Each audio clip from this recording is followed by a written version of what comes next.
This week, I'll be discussing psychological disorders from Chapter 14. To start, let's take a look at this picture. What do you see? A guy that's really into bodybuilding, or someone who may have crossed the line from normal to abnormal?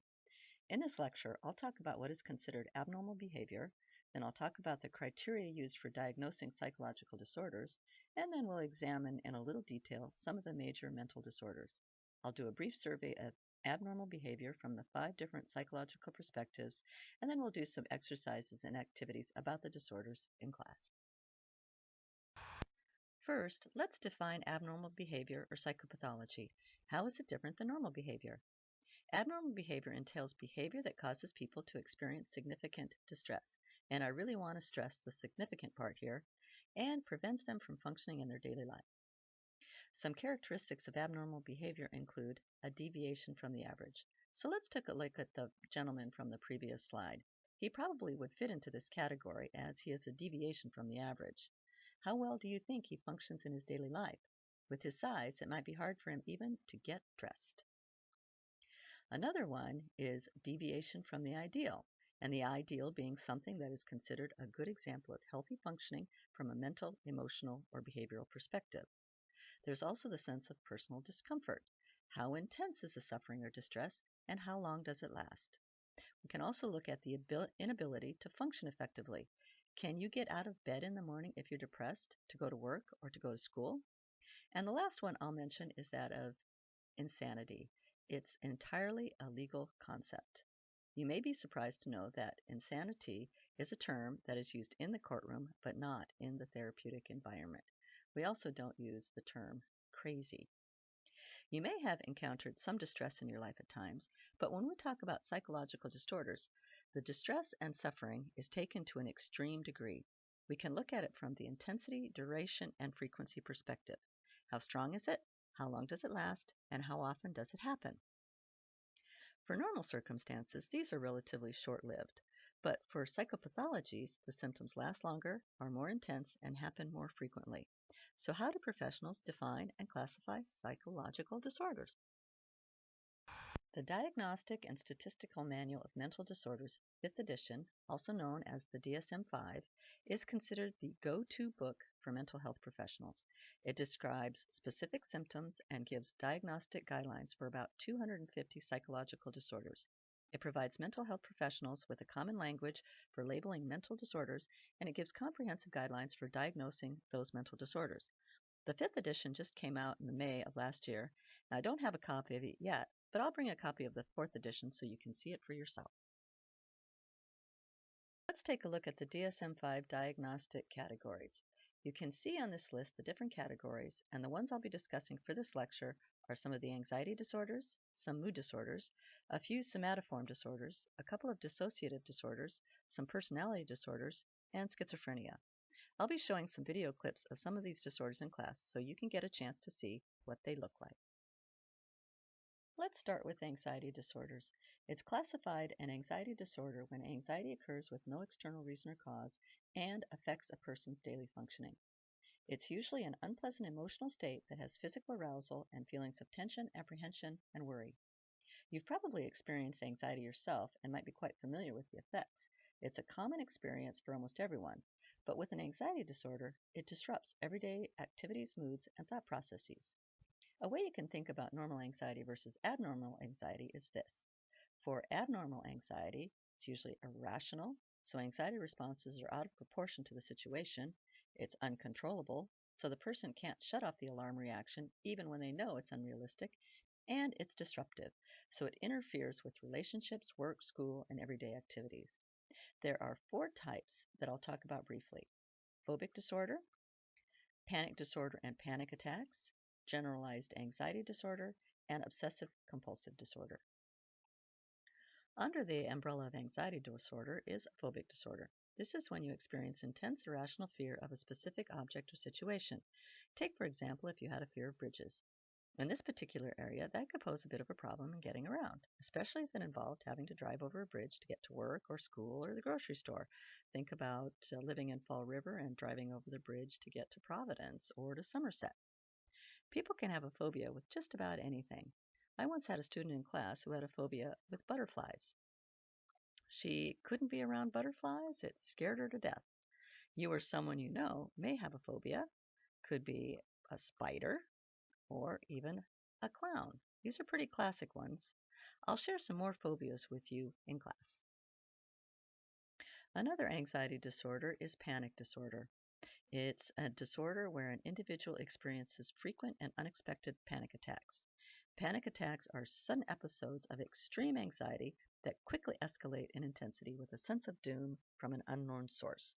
It can strike without reason or warning, and they can last from a few seconds, which can seem like hours, to hours. If you've ever had one or seen someone else having one, it can look and feel a lot like dying. Heart rate increases, there are chest pains, sensation of choking, nausea, chilled or sweating, dizziness, and hard to breathe are just a few of the physical symptoms people experience. An interesting note here that having an initial panic attack can increase the likelihood of future panic attacks. Kind of like poison ivy or poison oak. Get it once and you're more sensitive, so it's more likely you'll get it again. Another anxiety disorder is generalized anxiety disorder, which differs from the sudden rapid anxiety experienced with panic disorder since it is a long-term, excessive, persistent, and it involves uncontrollable worry. It has often been referred to as free-floating anxiety. One's life becomes centered on the worry. If you're feeling tense and anxious day after day when you have little to worry about and it lasts longer than 6 months, then this might be an indication of generalized anxiety disorder. Another anxiety disorder is obsessive-compulsive disorder, or OCD. It's a disorder where anxiety triggers intrusive, repetitive thoughts and urges to perform certain actions. Those suffering with OCD have the irrational belief that failure to perform certain ritual actions will lead to disaster. Let's break it down into its two major components. Obsessions, which are persistent, uncontrollable, unwanted thoughts or ideas that keep recurring. They just don't stop. They are irrational and they cause extreme anxiety and distress. Then there are compulsions, which are irresistible urges to continually perform some act that appears strange and unreasonable. They are performed to help prevent or reduce anxiety. Unfortunately, it only helps for a little while before the action needs to be performed again. It becomes a very distressing cycle of checking again and again and again. If you've ever watched the detective series Monk, you may get an idea of what the disorder looks like. Let's talk about somatoform disorders now. They are psychological difficulties that take on a physical form but don't have a biological or medical cause. In other words, there are actual physical symptoms without a medical reason. There have been cases of individuals who have seen or experienced severe abuse and trauma and then have suffered blindness or deafness or the inability to speak without having anything wrong with their biological system. The cause is purely psychological. One somatoform disorder is hypochondriasis, which is a constant fear of illness and a preoccupation with one's health. Conversion disorder is another one that involves an actual physical disturbance, such as the inability to see or to move an arm or leg. These physical symptoms are the result of emotional conflicts or needs, and the symptoms usually appear suddenly and at times of extreme psychological stress, as I described above. How can you tell the difference, you ask? Well, with conversion disorder, there is a lack of concern over the debilitating symptoms or an indifference, which may indicate that it is the psychological aspect of the physiological disease or condition it is mimicking. Let's move now to dissociative disorders. Dissociative disorders are those that are characterized by the separation of different aspects of a person's personality that are normally integrated and that work together. The splitting off of aspects of self helps to keep disturbing memories from coming up into conscious awareness and therefore helps to reduce anxiety. Dissociative disorders are characterized by extreme and frequent disruptions of awareness, memory, and personal identity, which impairs the ability to function. In other words, it is a disorder where there is an alteration in consciousness that affects memory and identity, or who we take ourselves to be at any given moment. So we get cut off from the different aspects of ourselves, and they can take on a life of their own. There are some good movies that illustrate this phenomenon, like Me, Myself, and Irene with Jim Carrey, and Fight Club with Ed Norton and Brad Pitt. An interesting and controversial dissociative disorder is dissociative identity disorder, or DID. Previously known as multiple personality disorder, this disorder's characteristics involve the manifestation of two or more distinct personalities, identities, or personality fragments. There is debate among professionals as to whether this disorder actually exists, since studies of traumatized individuals reveals no convincing evidence that are not attributable to some kind of brain injury or disease. I did have a student who initially thought it would be cool to have all these different personalities until I pointed out that one can't control them or decide what personality is actually created. Another dissociative disorder is dissociative amnesia, where there is significant selective memory loss, but the material that seems to be forgotten is still present in memory, and it has been repressed. So it is in the unconscious, out of awareness.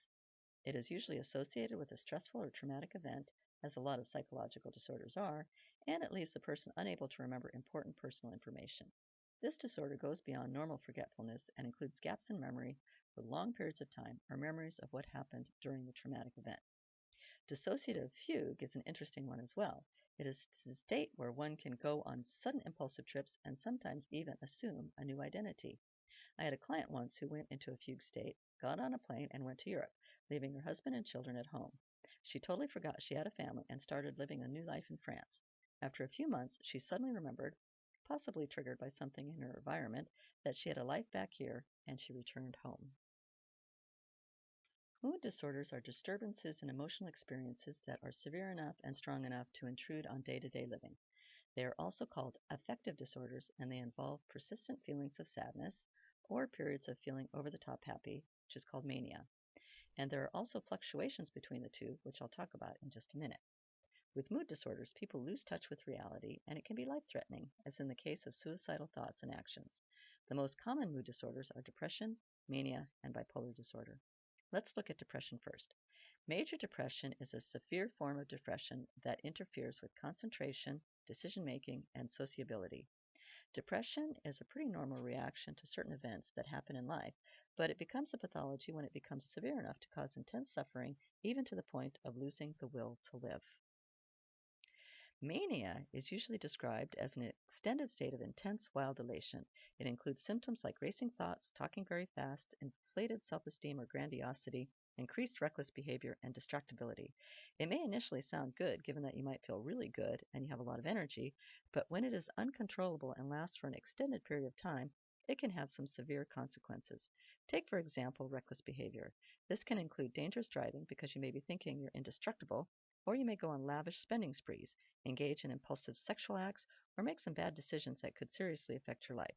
I was working with one guy who thought he could walk through walls and was really surprised when the police came to arrest him as he tried to walk through the door of the bank. Bipolar disorder is an alternation between depression and mania, and it may occur over a few days or over a period of weeks or months. It causes unusual shifts in mood, energy, activity levels, and the ability to carry out everyday tasks. The symptoms of bipolar disorder can be quite severe, and they are different from the normal ups and downs that everyone goes through from time to time. The symptoms of bipolar disorder can lead to damaged relationships, poor work performance, difficulty in school, and even suicide. Schizophrenia is a psychotic disorder that involves a distortion of awareness and thinking. This means a severe breakdown in what is considered reality. Two of the most common symptoms are hallucinations, where the individual experiences images or sounds that are not actually there. Most people report hearing voices, for example. And then there are delusions, which are false beliefs that the individual sees as true, despite all evidence to the contrary. Other symptoms include thought and language disturbances, emotional disturbances, like inappropriate affect, for example, laughing at a funeral, and withdrawal. As you can see in this image, there is a progression of disintegration from the first to the last image. And we'll be exploring this more in class. Let's turn now to personality disorders. They are characterized by a set of long-term, inflexible, maladaptive behavior patterns that keep a person from functioning appropriately in society. Generally, this means that an individual has a rigid and unhealthy pattern of thinking and behaving, no matter the situation or consequences of behavior. They tend to blame others for any challenges they encounter, and they usually don't see anything abnormal about how they're thinking or behaving, since it seems natural to them, and that's the only way they know how to think or behave. The three that I'll be talking about are antisocial personality disorder, narcissistic personality disorder, and borderline personality disorder. Let's begin with antisocial personality disorder. Individuals with this particular disorder usually show no regard for the moral and ethical rules of society or the rights of others. They lack guilt and do not feel any anxiety about their wrongdoing. They are usually impulsive and have a hard time handling frustration, and they are extremely manipulative. The individuals usually diagnosed with this personality disorder are con artists and sociopaths. Charles Manson is a good example here, as well as Anthony Hopkins in Silence of the Lambs. To have a healthy ego means we all have some degree of narcissism, but narcissistic personality disorder, or NPD, takes it to the extreme.